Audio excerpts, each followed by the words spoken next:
ओमकारेश्वर और आसपास के इलाकों में इन दिनों तेंदुआ देखा जा रहा है, जिसके चलते ग्रामीणों में दहशत का माहौल बना हुआ है। तेंदुए को लेकर ग्रामीणों ने कई बार हालांकि वन विभाग के अधिकारियों को मामले की शिकायत की है, लेकिन शिकायत के बाद भी अधिकारी जमकर लापरवाही बरत रहे हैं। वहीं वन मंत्री कुंवर विजय शाह का कहना है कि रेस्क्यू करने का कोई प्रावधान ही नहीं है।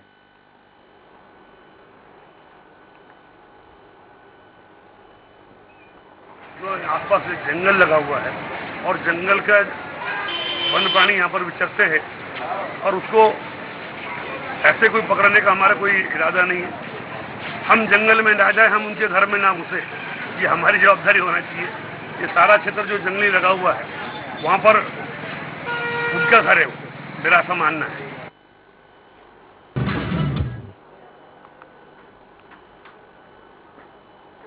अधिक जानकारी के लिए रुख करेंगे हमारे संवाददाता अशोक का। अशोक, जिस तरह से इलाके में तेंदुए की दहशत है और लगातार जो ग्रामीण हैं वो उनमें डर का माहौल बना हुआ है, किस तरह से प्रशासन अलर्ट है और कैसे इसके लिए उचित कदम जो है वहां पर उठाए जा रहे हैं? जी विकास, मैं आपको बता दूं कि यहाँ पर पिछले कई 2 महीने से तेंदुआ ग्रामीण क्षेत्रों के पास में खेतों में आम रास्तों पर घूमते हुए लोगों ने देखा गया जी। हाल ही में नर्मदा नगर के ब्रिज के ऊपर भी तेंदुए को घूमते हुए देखा गया। वन विभाग को इसकी पूरी जानकारी है और उसके बावजूद भी वन विभाग से जब स्वराज एक्सप्रेस ने सवाल किया कि इस प्रकार का माहौल है और तेंदुए को कई लोगों ने देखा गया, तो वन विभाग का कहना है कि जब तक वो किसी प्रकार मनुष्य को हानि नहीं पहुंचाएगा तब तक हम उसको पकड़ने में असमर्थ हैं। लेकिन फिर भी हम ग्रामीण इलाकों में मुनादी करवा देते हैं और लोगों को सतर्क करने का प्रयास करते हैं कि लोग अपनी सुरक्षा के लिए स्वयं सतर्कता बरतें।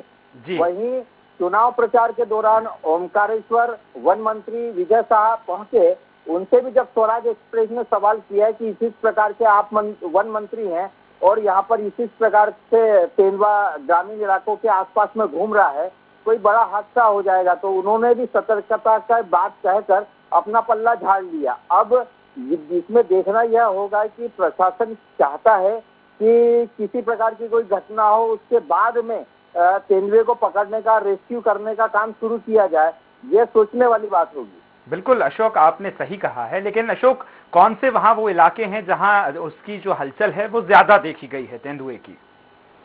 जी मैं आपको बता दूं कि मोरटक्का इंदौर इच्छापुर हाईवे पर स्थित है। वहाँ हाईवे के समीप ही खेत के अंदर में देखा गया। जब उन लोगों ने देखा और रेस्क्यू अधिकारी और वन विभाग की टीम ओमकारेश्वर को सूचना दी और वो वहाँ मौके पर पहुंचे और उन्होंने पूरा तस्दीक भी किया और उन्होंने ये क्लियर किया है कि वो तेंदुए के ही निशान है और यहाँ पर तेंदुआ आया था। उसके बाद में नर्मदा के किनारे कई ऐसे सरकारी ऑफिसों के कर्मचारी जिनको नाइट में पानी सप्लाई के लिए ड्यूटी पर जाना पड़ता है पंप हाउसों पर, ऐसे कई कर्मचारियों ने भी देखा है।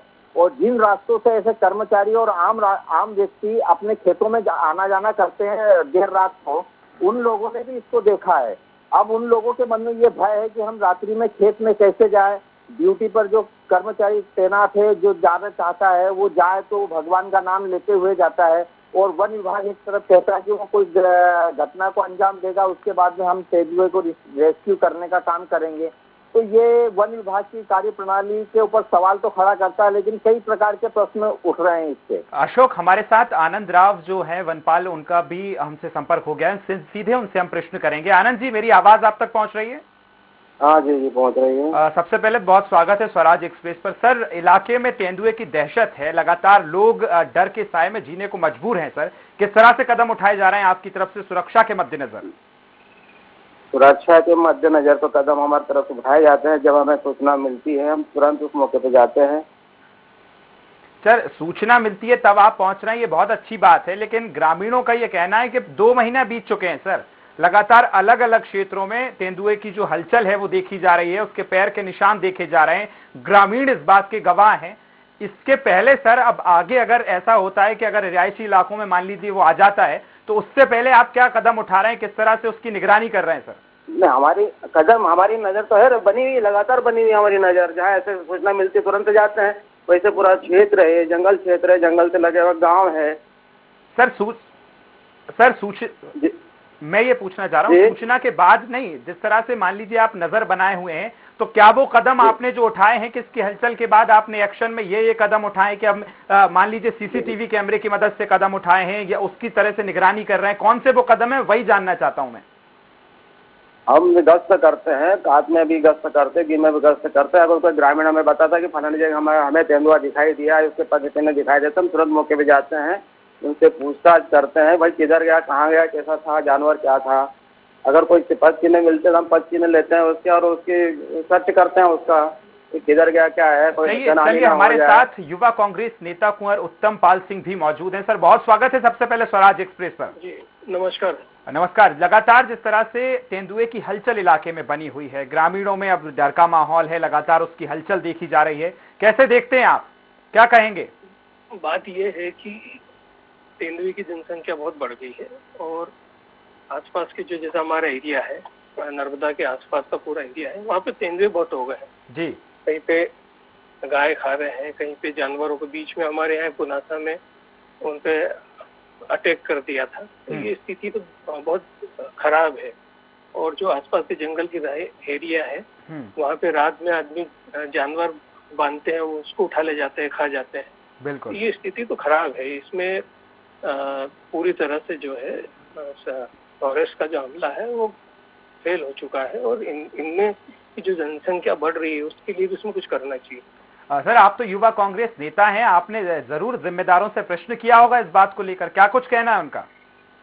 बात ये है कि फॉरेस्ट की एक्ट की अगर बात करें और उसमें अगर हम बात करते हैं इनसे तो ये हाथ ऊंचे खड़े कर देते हैं और बहुत समय समय पे हमने उसकी मांग उठाई भी है। आप सिर्फ जो है तेंदुए के अलावा दूसरे जानवर भी हैं जो बहुत नुकसान करते हैं। चलिए सर हमारे साथ वनपाल आनंद जी भी जुड़े हैं। आनंद जी, निश्चित तौर पर आपने कुंवर उत्तम पाल सिंह जी की बातें सुनी होंगी। वो कह रहे हैं कि हम जिस तरह से इसकी शिकायत अगर वहां करते हैं, इसकी बात वहां बताते हैं तो वो हाथ खड़े कर देते हैं। नहीं, ऐसा कुछ नहीं है, ऐसा कोई आदमी नहीं मेरे पास में कोई शिकायत करता है नहीं कि हमने किसी जानवर को मार दिया और हमने हाथ ऊंचे खड़े कर दिया और मौके पर नहीं पहुंचे हो। वो तो ये बता रहे हैं कि इलाके में तेंदुए की बहुत ज्यादा संख्या बढ़ गई है। कुंवर जी आप भी सुन रहे होंगे, क्या कुछ कहेंगे अब? बात ये है कि लोग परेशान हैं। जंगली जानवर जो जंगल के साथ में रह रहे हैं, जंगली जानवर है वो ठीक है, मानता हूँ जंगली जानवर अब एक जगह हिस्सा तो रहता नहीं साहब। ये बात ये है कि अगर वो नुकसान कर रहे हैं तो फॉरेस्ट एक्ट के हिसाब से कुछ कर ही नहीं पाते। फॉरेस्ट अगर नुकसान कर रही है तो फॉरेस्ट इसके लिए एक्टिव है। नुकसान अगर हुआ हो तो उसकी रिपोर्ट आती है हमारे पास, हम तुरंत दौड़ के जाते हैं। पहली बात तो अभी तक ऐसा कोई नुकसान हुआ नहीं हमारी नजर में, हमारे संज्ञान में तो है ही नहीं। जोड़ के जाने से हल नहीं है, उनका जो सॉल्यूशन है वो नहीं हो पाता है। नहीं, मैं आपकी बात को समझ रहा हूँ, मैं समझ रहा हूँ, मैं आपकी बात को समझ रहा हूँ, पर ऐसे कोई अगर ऐसा कोई प्रकरण आता है हमारे संज्ञान में तो तुरंत जा करके उसकी कार्रवाई करते हैं। जैसे जंगल के पास किनारे उसका खेत है, खेत नुकसान होता है, कोई फेंसिंग करता है, फेंसिंग नहीं उसमें भी दिक्कत है। या तो आनंद जी, जिस तरह से आप कह रहे हैं कि उनकी संख्या बढ़ गई है, वो वहाँ पर ज्यादा संख्या में मौजूद हैं, जानवर है, कोई जंगल में तो रहेगा नहीं, लेकिन सर जंगल में तो नहीं रहेगा, लेकिन हमें तो सतर्क रहना पड़ेगा ना सर। बिल्कुल सतर्क है ना सर, 24 घंटे अलर्ट रहे सर। हमारा फॉरेस्ट विभाग पूरा महकमा अलर्ट है। जैसे अगर कोई सूचना मिलती है, कोई ग्रामीण अगर हमारे पास शिकायत लेके आता है या दुर्भाग्य से भी अगर कोई शिकायत करता है हमसे, हम तुरंत तो दौड़ के जाते हैं वहाँ पर, भाई किस जगह गया, क्या उसके पद चिन्ह जच्चा अगर मिलते हैं तो, और ग्रामीणों को सचेत करते हैं, कोतवालों से डोंडी पिटवाते हैं कि भाई अपने अपने क्षेत्र में सावधान से रहे, रात्रि में अकेले ना निकले। जी, लेकिन इसके बाद भी सर आप जो खबरें हैं वो थम नहीं रही हैं। पिछले अगर कई दिनों की बात की जाए तो ओमकारेश्वर में ही खबरें आती हैं कि किसी जानवर को अपना शिकार बना लिया है, किसी घर के आसपास पंजे देखे गए, किसी के खेत में वो देखा गया है। तो इसके लिए सर हमें अलर्ट तो रहना पड़ेगा। नहीं, अलर्ट है सर, 24 घंटे अलर्ट है सर। हम लोग पूरा हमारा फॉरेस्ट महकमा अलर्ट है ऐसी बात नहीं। सिल्वर फुट और हमारी भी नजर बनी हुई है। सिल्वर फुट वाले रास्ते पे दिन में ही तेंदुए मिलते हैं। सिद्धवरकोट वाला रास्ता वो बड़वा डिवीजन में आता है सर। काटकूट वो बड़वा क्षेत्र में आता है। सिद्धवरकोट वाला रास्ता वो बड़वा क्षेत्र में आता है। चलिए आनंद राव जी, आप भी और आपसे मेरी यही अपील है कि जिस तरह से अब उनकी खबरें आ रही हैं, उनकी हलचल देखी जा रही है, तो हमें बहुत जरूरी है सर सतर्कता के लिए। हम किसी एक ऐसे हादसे को आमंत्रण ना दें, उससे बेहतर है कि हम सतर्क रहें। बहुत शुक्रिया कुंवर उत्तम पाल सिंह जी आपका और आनंद राव जी आपका हमारे साथ चर्चा के लिए।